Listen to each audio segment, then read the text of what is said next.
G'day there guys, still watching these videos for the intros and then immediately clicking off them because I'm not interesting. It's your main man Markee and welcome back to another episode of r/degrading myself. Just kidding, it's r/AmiTheA. Now if you love today's bloody good content, I want you to sit back, relax, chuck a prawn on the barbie, and enjoy today's bloody good stories. There's some good ones. Thank you. Posted by user HouseStealer2021. Titled, Am I the a-hole for not giving my sister my house after stealing hers? Throw away to remain anonymous. So Hubs, 31 male, and I, 29 female, are due with baby number 1 and number 2. We are only 13 weeks along, but we're looking into buying a new house. Our property is great, but our house is 1, not big enough, and 2, falling apart. This is a big deal to us as we thought it was never going to happen as we had been trying for 5 years. Anyway, my parents have been looking into downsizing for the past few years as they say their house is just too big after my sister and I grew up. This is completely understandable as it's a 5-bedroom home. A few weekends ago, they sat Hubs and I down and asked if we would be interested in their house as they closed on a new one and are preparing to move. This took us by surprise, and we told them we couldn't afford it. They insisted, saying they didn't want payment for it. We went through financials of the house and decided it would be doable, and we happily agreed, but insisted they let us pay them whatever we sold our property for. Okay, great. Both our problems were solved and everyone is happy. Everyone except my sister, 26 female that is. Ever since we were kids, she swore up and down that the house would belong to her someday, and begged my parents to give it to her in the will.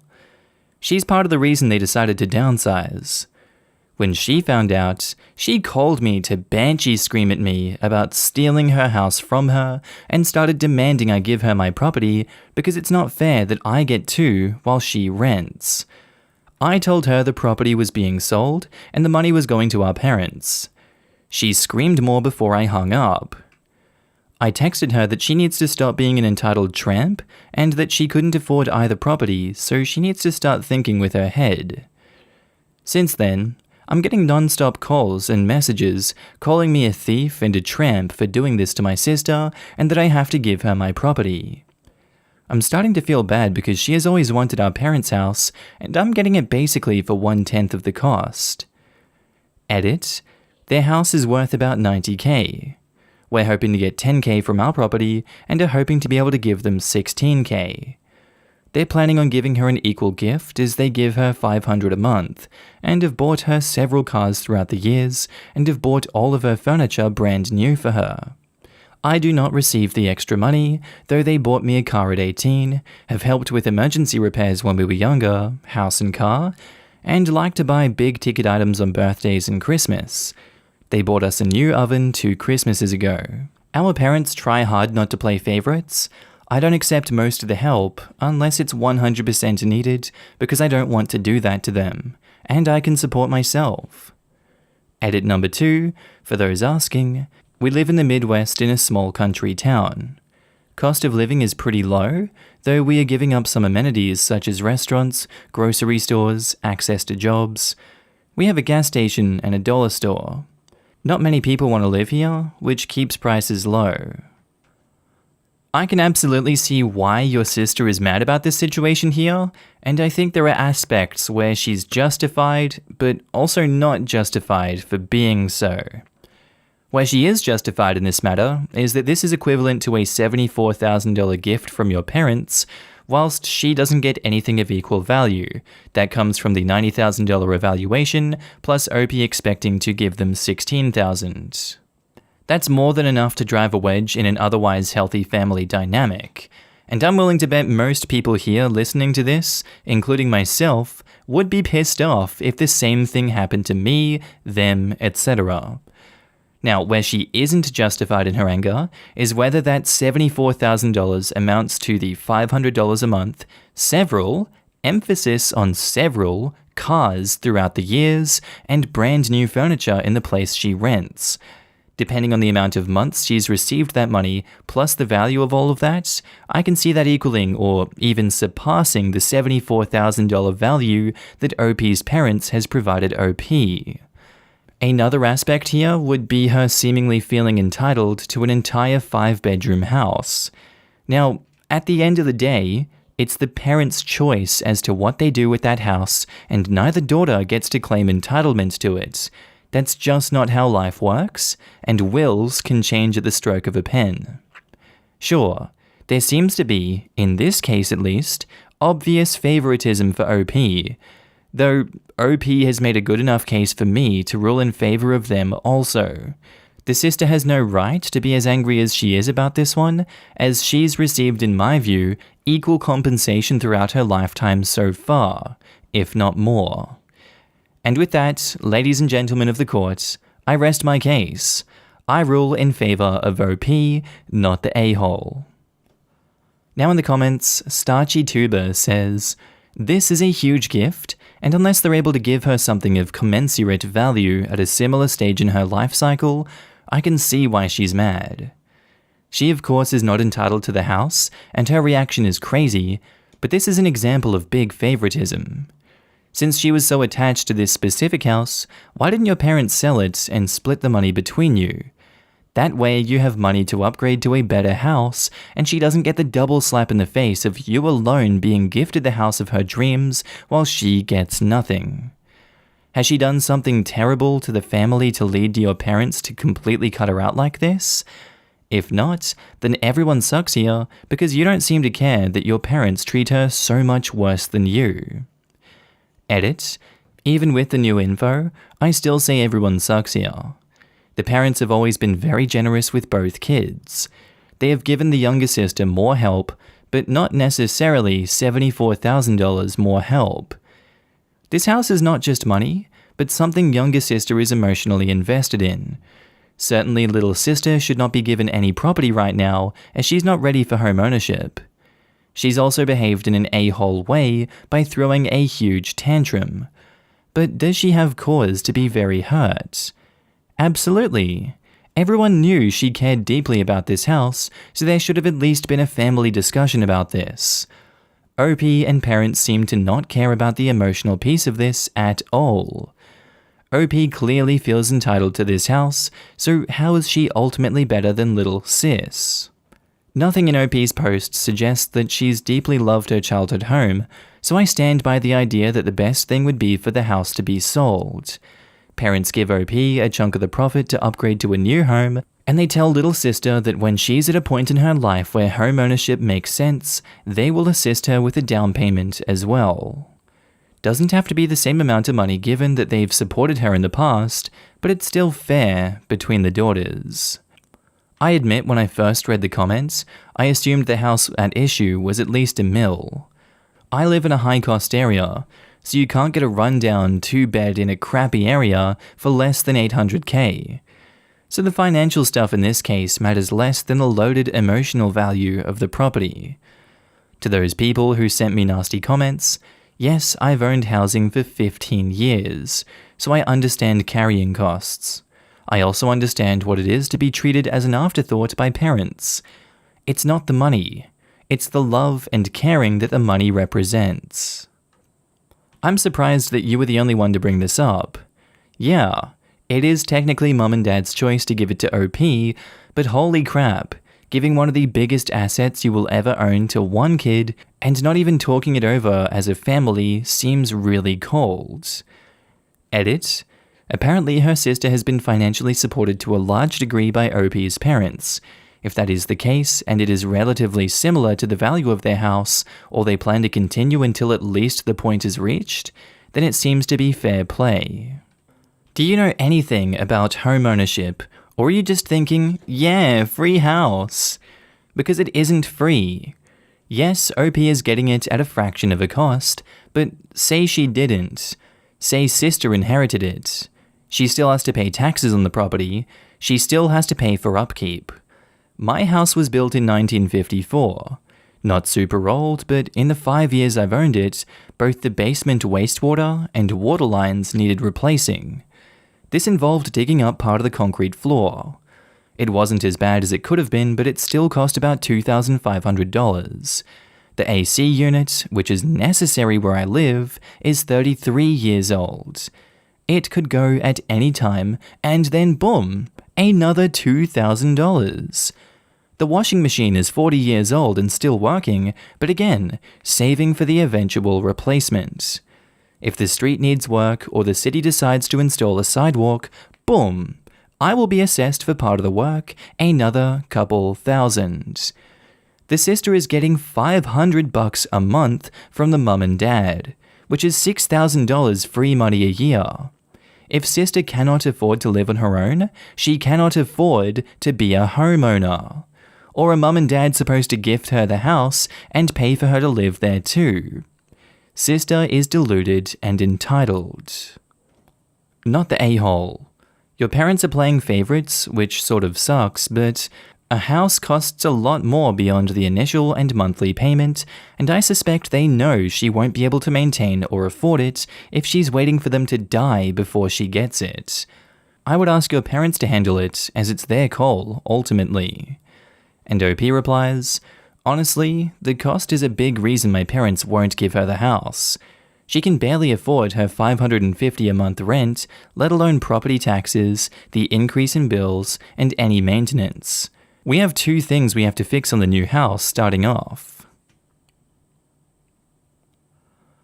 Posted by user Logical Sandwich, titled, Am I the a-hole for refusing to help out my dad now he's fallen on hard times?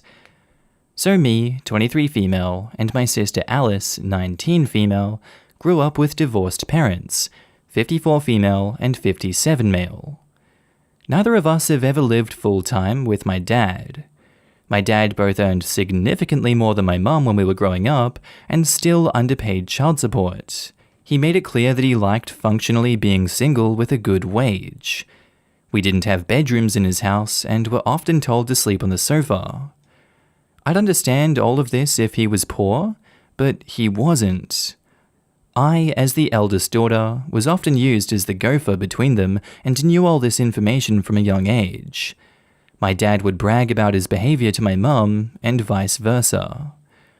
In 2018, our mum kicked both of us out to move to Spain with our stepdad. I went to university. My sister went to live with our dad. He was all thrilled about Alice moving in and said that he was excited to finally be given the opportunity to parent one of us. My sister didn't want to go to school, and he made her get a job, which is fair enough. She was paying rent. She's lactose intolerant, and he would throw the food she bought in the bin and tell her she was a waste of space. He told her he regretted having us both and wished he'd never bothered to be a father and we'd never been born. Alice got a boyfriend and moved away in February of 2020. I graduated last May, having worked part-time during my degree while job roles were getting sparse. I was applying for anything. I was panicking as while I had an emergency fund, it wasn't a big one, and while I was coming to the end of my tenancy and employment, as I was employed by my uni, I was terrified of being made homeless and devolved into having daily panic attacks. Living with my mum wasn't an option, especially with her living abroad.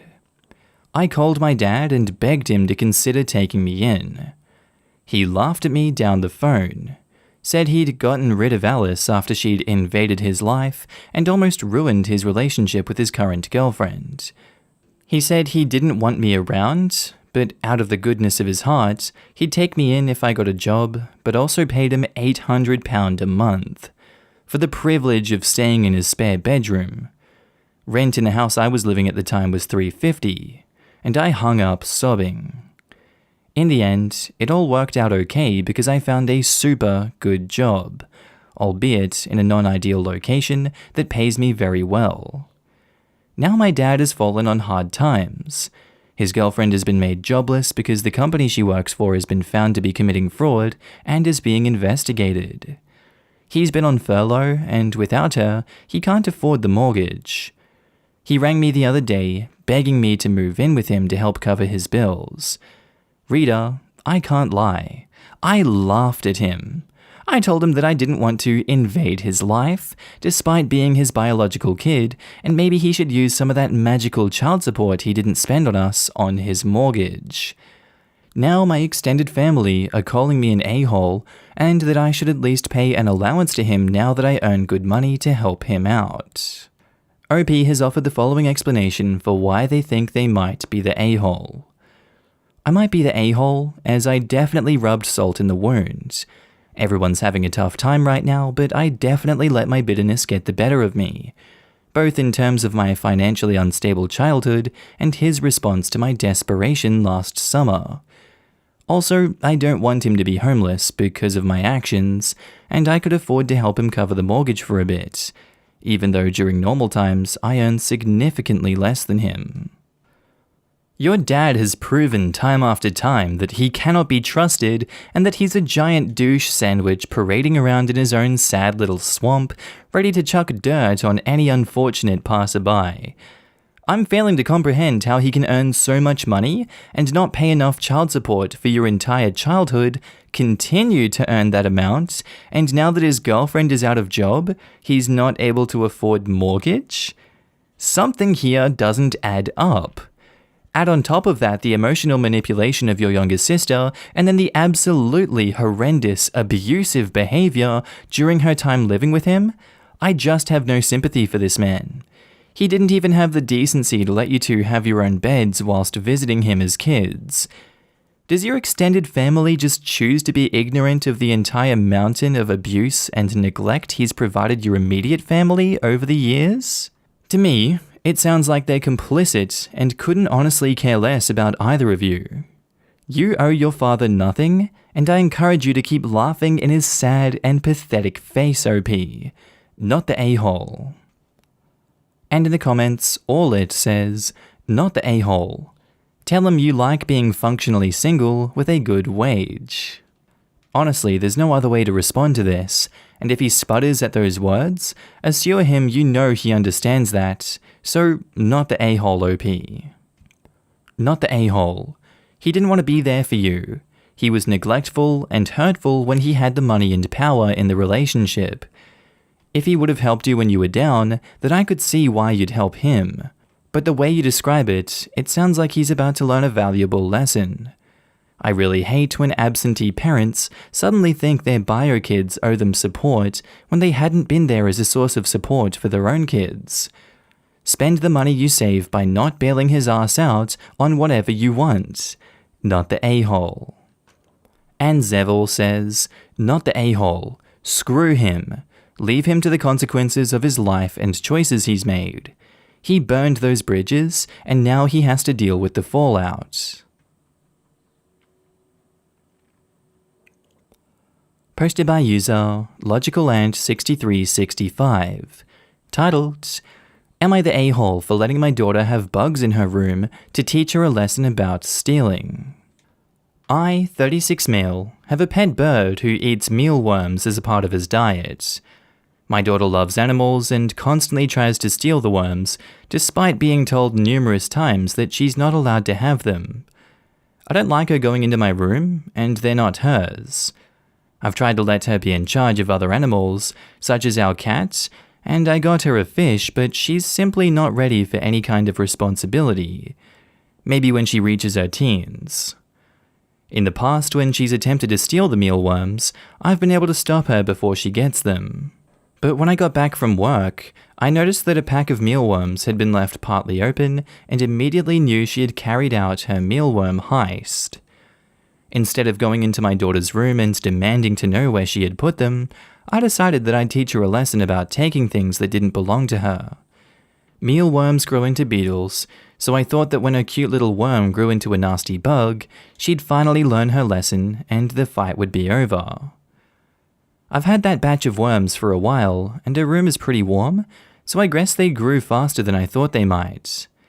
She woke up in the middle of the night in hysterics because there were bugs in her room and she wanted me to go get rid of it. I explained to her that the reason that there were bugs in her room is because she decided to steal the mealworms from me and they had turned into beetles. I told her that she needed to face the consequences of her actions and she had two options. She could either get rid of them herself, or she could wait until morning and I'd get them for her. I was not getting up in the middle of the night because she decided to steal. She was scared to remove them by herself, so she asked if she could sleep in my room, but we just stopped co-sleeping, and I didn't want to go back into bad habits. I believe she ended up sleeping in her playroom instead. In the morning, after I removed the beetles, she kept saying things like, "I hate Daddy," and "Daddy's mean," which was hurtful, but kids will be kids. I guess it upset her so much that she decided to call her mum and have her mum pick her up. For some reason, my other daughter decided to go to her mum's house as well. I thought it was a creative way to teach natural consequences, and in the morning she would laugh about it, but apparently not. Now both of my kids are gone over some stupid worms. Am I the a-hole, or are they overreacting? Personally, I think you went too far with this one, and there comes a point with things like this where you do have to step in and be the adult in the situation, OP. All this has done is prove to her that you can't be counted on to help her out when she makes a mistake and isn't able to fix it herself. Your natural consequence in this situation is losing your daughter's trust. That's the reality here. You're also ingraining a fear of bugs and creepy crawlies into her alongside that, and I feel like that's a cruel punishment for learning not to steal mealworms, as that's something that can be dealt with over time and with patience, not fear. Absolutely you can, and I assume will, redeem yourself for this situation, and this will be a steep learning curve for you as a person and a parent. I do hope you learn your lesson from this and don't repeat it. You apologize to your daughters for upsetting them, and you do better at educating them in the future. You really dropped the ball on this one though. You're the a-hole. Dominoes and Hose says, "You're the a-hole. What in the literal hell, dude? Consequences for her kid's actions is fine, but this is too far, I think. Also, how old is this kid?" Side note, crap like this is why grown adults have irrational fears of things. This kid will probably be scared to death of insects for the next 20 years too. Teaching kids not to take things without asking is absolutely fair, but the natural consequence of a child taking something that doesn't belong to her is a stern conversation or the removal of some privileges. It is not deliberately allowing the child's room to become infested with insects, and refusing to respond to their panic and distress in the middle of the night is cruel and borderline emotionally abusive. What this guy did is not a replacement for actual parenting. Daddy was mean, and he has some serious apologizing to do. I honestly don't get why he didn't just tell her that they turn into beetles. She's 10. She's old enough that she understands what that means and would think it's gross. I'm sure that would have solved the problem. 10 is 5th grade. When I read the story, I was picturing a 4 or 5-year-olds. I mean, when she stole the mealworms, was she sprinkling them all over the carpet? Did she not notice them becoming pupae? It might be because I live in the country and work with middle school students, but this seems very dramatic. A 5th grader that just quit co-sleeping and speaks so childishly, something's odd. It's called coddling and spoiling. Happens when parents don't know how to set boundaries and expectations. I was picturing a 4 or 5-year-old too. The thing that annoys me is, co-sleeping isn't recommended by anyone who's trained in childhood development. It slows independence and inhibits personal boundaries. The only people who do it are the real helicopter parents. Then they get upset when their 10-year-old does crap like this and wonder why.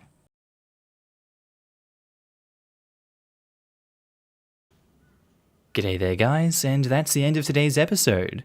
I do hope you enjoyed it and were entertained by today's bloody good content. As always, I want to do a quick shout out and a thank you to all my channel members and Patreon subscribers. Your beautiful faces and names will be up on screen right now. Haven't forgot about you guys, sorry I was taking a little break there. So yeah, if you see yourself, give yourself a pat on the back. If you want to be on this screen, there's links down to the description below where you can sign up and help support the channel and all future projects that I'm going to be doing on this one. With all that said, I hope you guys have an amazing day, night, sleep, whatever you're up to. I'll see you in the next episode, and I do hope you enjoy it. Thank you.